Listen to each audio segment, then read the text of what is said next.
నిన్న బుజారం మబ్బుల America Florida కాడ సముద్రంలో దిగింది.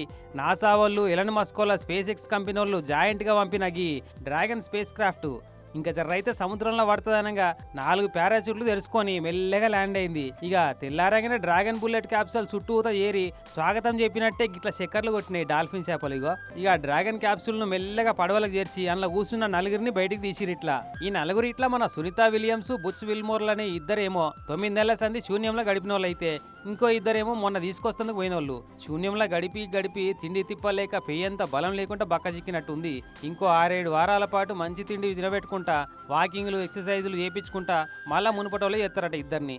ఇక ఇటు చూడు, సునీత విలియమ్స్ సేఫ్గా దిగిందని ఎరకగానే గుజరాత్లో ఉన్న సొంతూరు పబ్లిక్ అంతా సంబురాలు చేసుకున్నారు. పటాకులు కాల్చి, మిఠాయిలు వంచి, ర్యాలీలు తీసి 9 నెలల సంది ఆమె సేఫ్గా తిరిగి భూమికి రావాలని ఈ గుడిలో అఖండ దీపాన్ని ఆరిపోకుండా వెలిగిస్తున్నారట ఈ జుల్సన్ ఊరోళ్ళు. ఫోటోకు రంగులు కూడా పోసిరు చూడు. ఈ ముచ్చట చూసి మన ప్రధాని మోడీ సార్ కూడా సంతోషపడి సునీత విలియమ్స్ను దబ్బున్నే ఇండియాకు కూడా రావాలని కోరుకుండు.